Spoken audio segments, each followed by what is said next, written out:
no matter what you want to do, you can do it. You just have to work very, very, very hard. If you're willing to put in the work, if you're willing to set goals, then you will achieve that goal. And so the lesson there is that self-belief is linked with working hard. Like, so most people do not work hard because they don't think they could accomplish it anyway. Why would you work hard to build $1 million a year business if deep down you're like, this is not gonna work? You're gonna half-ass it, you're gonna pretend, but it's not gonna be real. If you know deep down, if I put in the work, I'm absolutely gonna achieve this goal, then you will work like no one else and you'll follow through. And so it's important to develop that self-belief. And how you develop that self-belief is, maybe right now you can only do 10 push-ups. Now get to 15, now get to 20, now get to 10 pull-ups. Now work on these little fitness feats, progress in fitness. Then set some goals, I'm gonna wake up earlier. I'm gonna work on this for 2. Just start to say you're gonna do something, follow through. Set a goal, knock it down. When you do this constantly, but this becomes your life, you develop this insane self-belief, and then you can set bigger and bigger and bigger goals.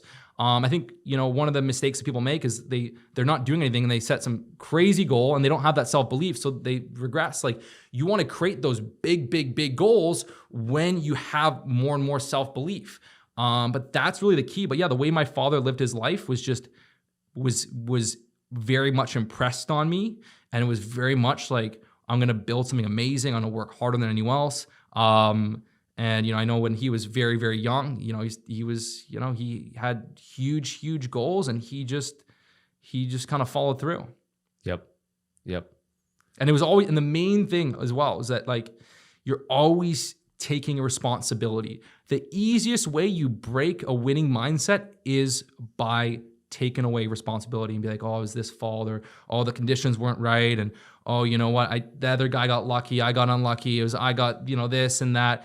As soon, and this is what actually, Jordan Belfort said, which is actually quite a good quote, was that the story you tell yourself about why, about what's holding you back is exactly why, you won't be successful. So if you have a story, a victim story about why it's harder for you, why you can't do it, that is what's gonna hold you back. So if you are gonna become successful, you have to, no matter what, even if the cards are stacked against you, I don't care. If the cards are stacked against you, you have to just be like, this is in my control. This is my responsibility. And all of the most insane case studies of people becoming successful against all odds, no matter what the reason was, none of them use that as like, as an excuse. Oh, it's gonna be harder for me because X, Y, Z. I mean, look at Bruce Lee, right? He was an Asian actor.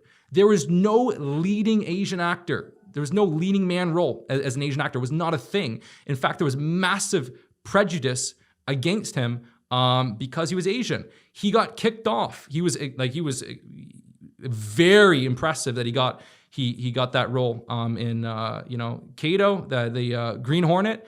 He got that role, but he started to outshine. This is rule number 1 of 48 Laws of Power. He outshined the master. He got more attention and excitement than the leading actor, and they booed him off the show.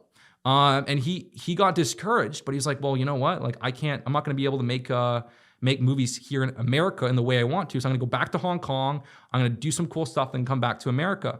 And so you cannot use any sort of disadvantage you have to just take complete responsibility. Yes, you're gonna get discouraged. Yes, things can be hard, but you have to go back to the drawing board and come up with a plan of attack and not let that hold you back.